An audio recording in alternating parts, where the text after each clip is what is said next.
Bienvenido a las clases virtuales con Maryland American Center. Empecemos. Vamos ahora con la explicación del pasado simple.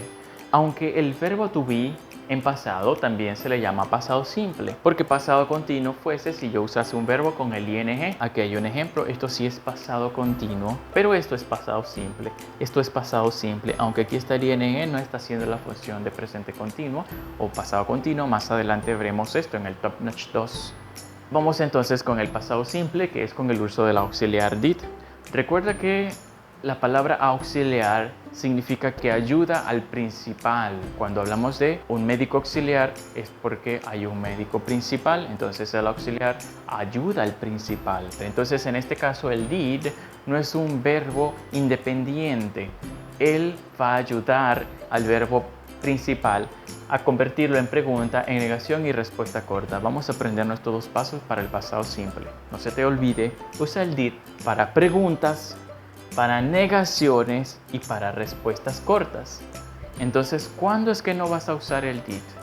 No lo vas a usar para oraciones afirmativas y para respuestas afirmativas largas. En esos dos casos no lo vas a usar. No vas a usar el auxiliar entonces en oraciones afirmativas y respuestas afirmativas largas. Porque si son afirmativas cortas, sí, mientras sea corta, usas el auxiliar. Entonces, vamos con esto. Acá tengo una oración. Digo, nosotros vimos, este es el pasado del verbo ver, de sí. Nosotros vimos una película ayer. Ahora, ¿en cuál de estos 5 entra este elemento? Diríamos que esta es una oración afirmativa, es una affirmative statement. ¿Debe llevar el did? No. Entonces, ¿qué pasa? Allí vamos al segundo paso que dice que en ausencia del did, es decir, cuando no sea ni question, ni negation, ni short answer, debes usar el verbo principal en pasado. ¿Cuál es el verbo principal en pasado? So. Este auxiliar solamente se va a ver en pregunta, negación y respuesta corta. Como esta es una oración afirmativa, coloquemos acá oración afirmativa, entonces el so debe ir en tiempo pasado. Pero si yo les pido que lo pasemos a pregunta, ¿qué tendríamos que hacer? El simple hecho de que sea question ya debe estar el did presente. Entonces empezaríamos con el did, diríamos, nosotros vimos una película ayer. ¿Cómo se haría eso? El did iría en primer lugar. Did we, pero en vez de escribir so, escribiríamos el verbo en presente. ¿Por qué? Porque acá dice que en ausencia del did, el verbo debe estar en pasado. Pero si está el did, es decir, en presencia del did, el verbo debe ir en tiempo presente. Porque este did automáticamente me convierte al sí en pasado, mientras el did, el verbo principal, debe ir en presente. Did we see a movie yesterday? Entonces esto sería una pregunta. Viene la respuesta afirmativa larga. Sí, nosotros vimos una película ayer.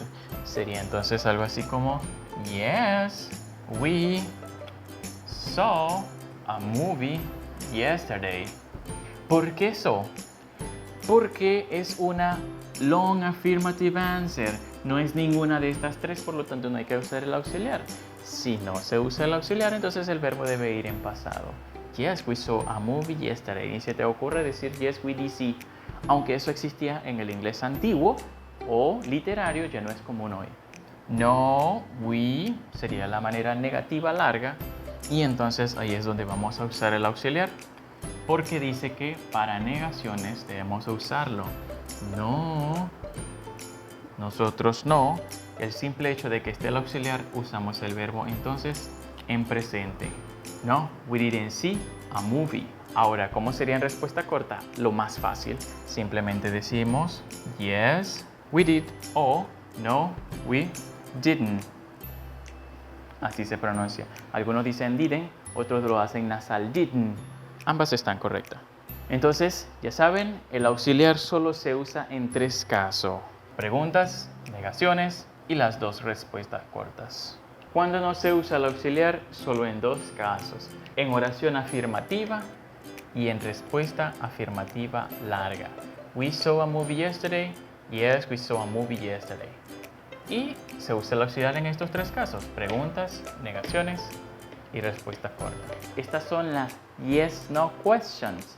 Si vamos a las information questions, recuerda que se caracterizan por empezar con un interrogativo.